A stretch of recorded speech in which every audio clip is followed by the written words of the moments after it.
আরেকটা জিনিস হলো আহ, ওই যে শেখ মুজিবের আমলে জগলুল হোসেন তো সংক্ষেপে বলেছে ওই সময় কি করছে, কিন্তু ওই সময় যারা জীবিত ছিল, তোমরা তো অনেক ইয়াঙ্গার জেনারেশন, আজকালকার দিনে যারা আছে তারা অনেকেই মুজিবের আমলটা দেখে নাই।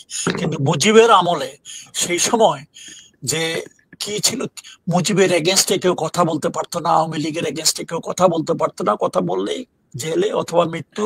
আর মুজিবের অনেক সাঙ্গ বাহিনী, অনেক মানে মুজিব বাহিনী ছিল, ছাত্র লীগ, আওয়ামী লীগের, যুবলীগ, এরা তো চতুর্দিকে ছড়ানো বড়ানো আছে। তারপর লুটতরা চতুর্দিকে হলো, দেশে একটা মানে মহামারী ফ্যামিন শুরু হলো। এবং ফ্যামিনে, ইয়েস, ফ্যামিনে অনেকে মনে করে এটা তো একটা আল্লাহর দেওয়া, এটা তো আমাদের করার কিছু না, ইয়েস। কিন্তু কোনো সাহায্য সামগ্রীর অভাব ছিল না দেশে। প্রচুর সাহায্য সামগ্রী আসছে বাংলাদেশে এই মানে দুর্দিনে 74-75-এ, কিন্তু সেগুলা কিন্তু লোকের কাছে পৌঁছেনি।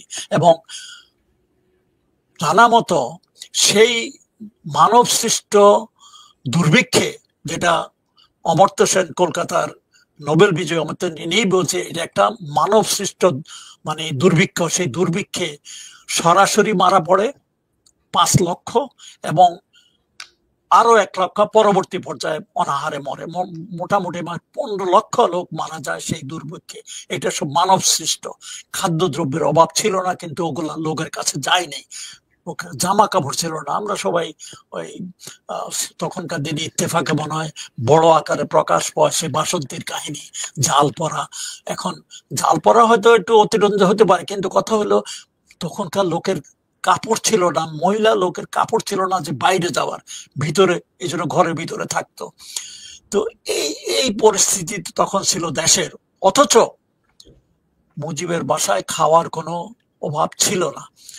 এটা কিছু একটা কমেন্টে আমি দেখলাম যে একদিকে লোকে খাওয়া পাচ্ছে না, অন্যদিকে মুজিবের 2 ছেলের বিয়ে রাজকীয় হাইলে, রাজকীয় স্টাইলে মুজিবের 2 ছেলের বিয়ে হয়। মানে জুলাই মাসে, 15ই আগস্টের 1 মাস আগে, এক্স্যাক্টলি 15ই আগস্টের 1 মাস আগে, মানে রাজকীয় স্টাইলে একেবারে ভুড়ি ভোজ করে ওখানে, মানে ইয়ে যেখানে পথে ঘাটে লোক মারা যাচ্ছে। তারপরে আমার এখনো মনে আছে মুজিবের 75-এ তার জন্মদিন পালন করে, ওটা কি জুনে না জানি কবে। আমি তখন কুমিল্লাতে বাড়িতে নাই, বৃষ্টির দিন, মুজিব তার দোতলাতে দাঁড়ায় আছে আর প্রসেশন দাঁড়ায় দিচ্ছে, একেবারে মানে মুষলধারে বৃষ্টি হচ্ছে। বৃষ্টিতে মহিলা টহিলা লোকজনের জামা কাপড় বিথিকিচ্ছা চেহারা, আর আমাদের ক্যামেরাম্যানরা এমন বেরসিক, ওই ফোকাস করে ওসব মহিলাদের উপরে ফোকাস করে। That was the situation. এরকম মানে রাজার মতো অবস্থা। অথচ পথে ঘাটে লোক খেতে পেত না, মারা পড়তো।